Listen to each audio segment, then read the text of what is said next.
พร้อมเดียวกันนี้ทันสอนไซศรีพันดอนนายกรัฐมนตรีแห่งสาธารณรัฐประชาธิปไตยประชาชนลาวก็ได้เข้าเยี่ยมคำนาบและพบปะกับการนำขันสูงผักหลัดสาธารณรัฐสังคมนิยมเวียดนามเนื่องในโอกาสเข้าร่วมกองประชุมสุดยอดคู่ร่วมมือเพื่อการพัฒนาสีเขียวและเป้าหมายสากล 2030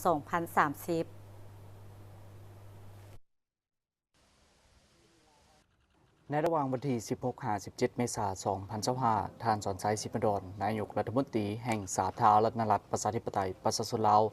ได้นำพาคณะผู้แทนขั้นสูงเข้าเยี่ยมคำนับท่านเลืองเกืองประธานประเทศแห่งสาธารณรัฐสังคมนิยมเวียดนามและพบปะกับท่านเจินแทงเมินประธานสภาแห่งชาติแห่งสาธารณรัฐสังคมนิยมเวียดนาม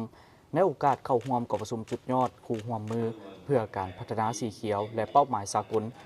2030 อยู่ที่นครหลวงฮานอยเวียดนาม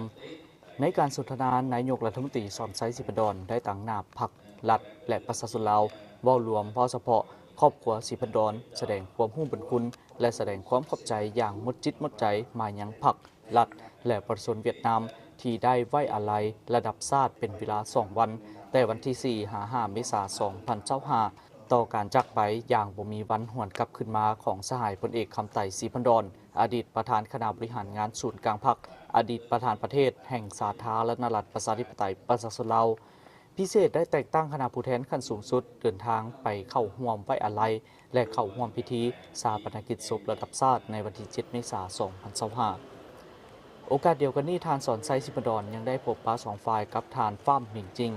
นายกรัฐมนตรีแห่งสาธารณรัฐสังคมนิยมเวียดนามสองฝ่ายได้ตีราคาสูงต่อบรรดามากพ้นที่2 พรรค 2 รัฐและประชาชน2 ชาติญาติมาได้ภายใต้การชี้นำนำพาอันสลัดสองไซ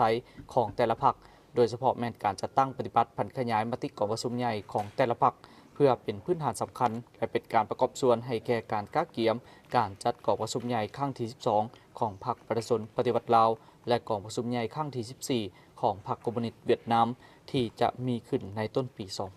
2026 สองฝ่ายยังได้แจ้งให้การทราบบางสภาพที่พ้นเด่นก็คือเหตุการณ์สำคัญต่างๆที่จะมีขึ้นในปี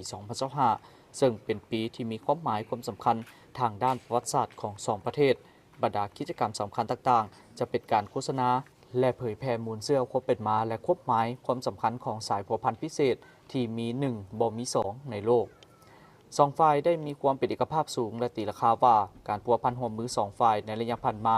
มีมากผลสูงและสืบต่อมีการพัฒนาอย่างบ่หยุดยั้งในทุกวงเขตเวียกงานมีการพบปะแลกเปลี่ยนคณะผู้แทนแต่ละขั้นศูนย์กลางฮอดท้องถิ่นอย่างเป็นปกติโดยเน้นประสิทธิภาพและคุณภาพหลายขึ้น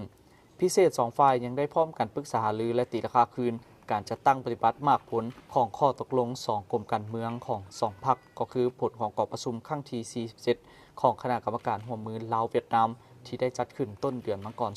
2025 และเป็นเอกภาพกันในกองประชุมดังกล่าวโดยเฉพาะแมนบรรดาโครงการที่ร่วมมือมีลักษณะยุทธศาสตร์ต่างๆนอกจากนี้2 ฝ่ายยังได้แลกเปลี่ยนทัศนะและความคิดเห็นบางปัญหาในภาคพืชและสากลที่2 ฝ่ายมีความสนใจ